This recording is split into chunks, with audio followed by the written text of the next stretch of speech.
কি গীতা ফোন করো নাকি? ব্যাপার কি হয়েছে? রাগ করেছে নাকি? এমন করলে হবে? প্লিজ ফোন একটু করো।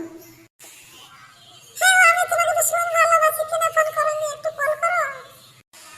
গীতা বাবা কথাই যে দেখায়নি যে বাবা বিলের দিকে গেছে, মানে জল টল হয়েছে তো এই জন্য দেখতে গেছে। গীতা, আমার একটু ভাত বাটরে খাবো। তোমাদের জামাই তো এসছে, এখন কি রান্না করা হয় ওটার জন্য ব্যবস্থা করতে হবে। জামাই কোথায় গেল? ও পাঠা, হাটের দিকে যে পাঠাতে হবে মাংস টাংস আনতে। আচ্ছা ঠিক আছে, আমি জামাইকে একটু ফোন করছি, কতক্ষণ আসছে।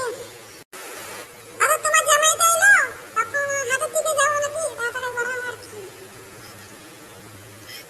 রাত হচ্ছে। জামাই এসছি এখন, তাড়াতাড়ি একটু মাংস নিয়ে আনতে হবে ওর জন্য।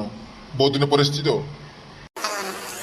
গীতা তাড়াতাড়ি বাড়ারে, মরচে দিয়ে ঘোরাঘুরি করতে যাবো একটু। এখন আমি তাড়াতাড়ি বাড়াচ্ছি, জলদি রেডি হয়ে। একটু লেট হবে, তুমি মেকআপ করতে হবে কেন? একটু লিপস্টিক লাগাতে হবে, তোমার দেরি হবে কেন? আমার ছোট মা কোথায় গেল? ওকে নিয়ে যেতে হবে। ও তো ঘুমিয়ে পড়েছে, ও থাকুক, আমিও যাবো, ঘুরিয়ে যাবো।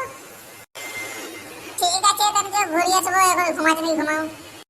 গীতালা তাড়াতাড়ি জলদি চলে আসুন, ভালো কথা আছে একটু। হ্যাঁ গো, যাচ্ছি। কে ডাকলো বলো? আমি তোমাকে আই লাভ ইউ বলবার জন্য আমি তোমাকে ডাকিয়েছি। বহুত দিনে তুমি ফোন করোনি তো, এই জন্য আমি ডাকিয়েছি তোমাকে কথা বলবার জন্য।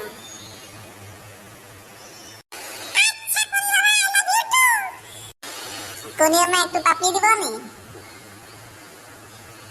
পাপি একটা দাও না। আমি তোমার জন্য তো রাখিছি, আমি কি লোকের জন্য থরে রেখেছি? আমি তোমার জন্য তো রাখা আছে সামান, যেটা দিয়েছো তোমার জন্য আছে। ঠিক আছে, একটা পাপি নিয়ে এসেছি জানে।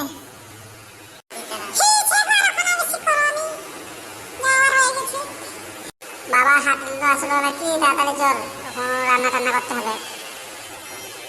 গীতা মা, তাড়াতাড়ি রান্না করে দাও, জামাইকে জলদি খাওয়াই দিই। আমি তোমাকে ভীষণ ভালোবাসি, তোমাকে দেখলে আমি থাকতে পারিনি গীতা, বুঝলে? আমি তোমাকে ছাড়া থাকতে পারিনি। হ্যাঁ